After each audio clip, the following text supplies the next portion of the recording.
Hello guys, welcome back to my channel. So today I want to make special banga soup, delta banga soup. Okay, like I've done a video on how I preserve my banga at home. This banga have been in my deep freezer for over a month now and they're still very good. Like this is the last one. What I do is I buy plenty of it and I cook it till it's tender. Then I drain the water, allow it to cool down, then put it in a Ziploc bag like this and keep in my deep freezer. So whenever I want to cook, I just bring out one or two, like take the quantity I want, and I'll just make my soup very fast. So I don't need to say, go and buy banga from you, my banga is finished. I already have banga in my deep freezer. After this, I'm going to stock up again and life made easy. All right, so today I'm making banga soup and starch. Okay, watch me and see how I'm going to prepare this delta delicacy. Okay, so we have the periwinkle. This is a periwinkle freshly removed. We have the banga, as I've said before. We have the spice. This is beletete. This is dry bitter leaf. This is the flats. This thing is very expensive. This is like 300 naira. I'll be using all for this soup. And this is round. Actually, it's round. It's kind of round and smallish. Is this for banga soup? If you go to the market, they will just give you these ones. And this is the stick. You use this stick for banga soup. You know, I will not be using all. I will cut it. Though I'm going to show the whole process. I will cut it and use it. So I'm actually from Delta State and I know how to do this thing very well. So if you like the Delta banga soup, sit back and watch how I prepare this delicacy. Pot, and you add your banga.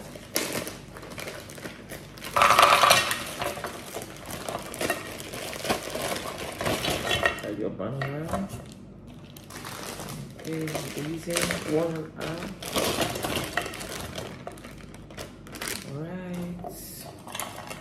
So I'll put water and cook.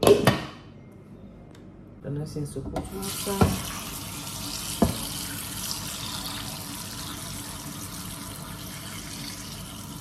Everything. Just put water to cover it. Then.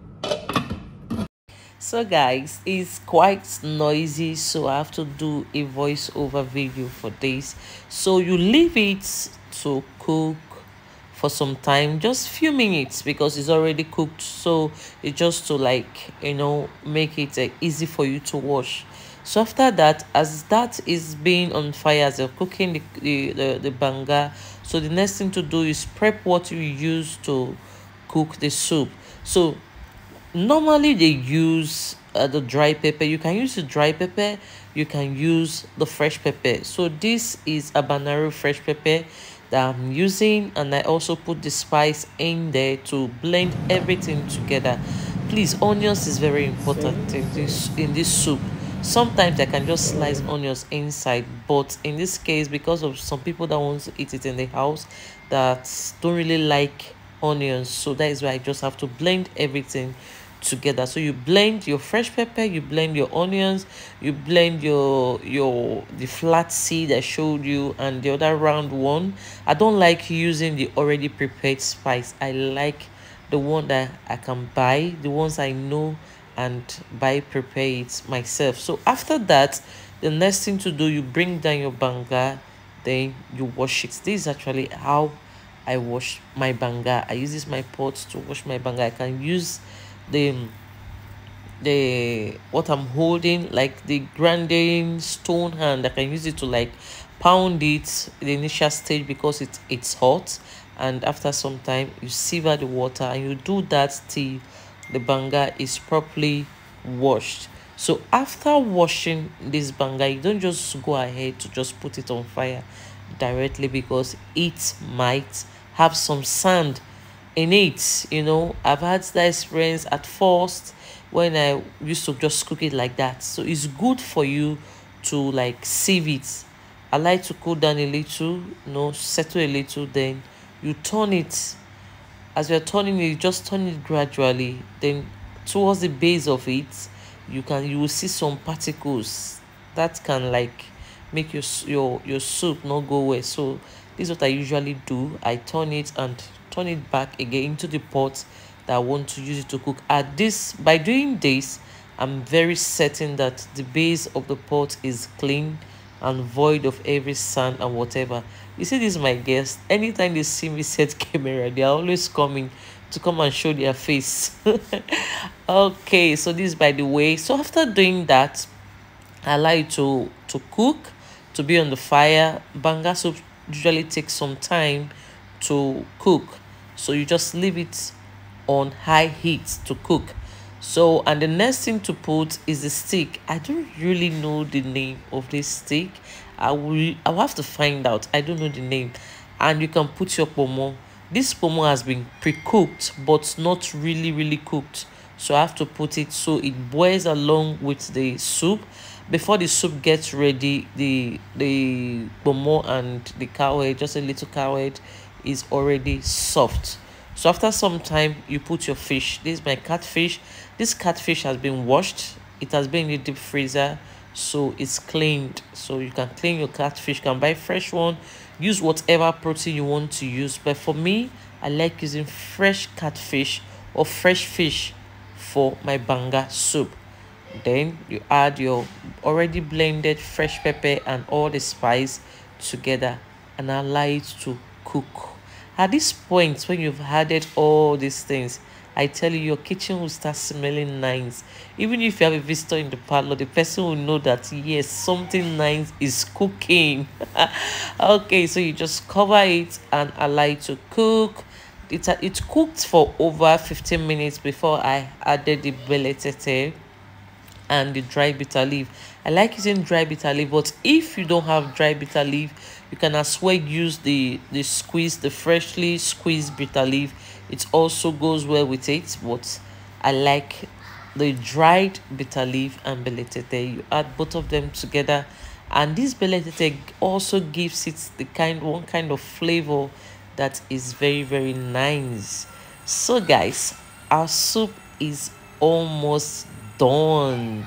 You can see how it's going already. The fish is cooked, and the next thing, you put your seasoning cube in it. You know, I used 2 of it. Then you allow it to cook until it gets thick to the, you know, the texture you want it to be. I don't really like too much soup, as I don't like my soup to be too thick. No, I don't like it. So it should just be like moderately thick. So at this point, I also left it to cook for some time before turning off the gas. So guys, are you saying it? I would like you to give this soup a try. You will love it. You will love it. This soup actually came out very nice. And so I added little salt to it, little salt for taste, and that is it. That is just the soup. The soup is ready. Okay, so the next thing I did was to put my, okay, yes, I have to put my periwinkle, and that is the last thing to put. Put your periwinkle. You can put as much as you like. Put as much as you like and cover it. Just allow it to boil for some time. Just few minutes, the soup is already done. Some people like it more thickening than this, but me, I love it this way.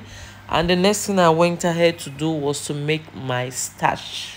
Oh, see. Okay, to make my starch, so I just like use the oil to rub the pots, you know.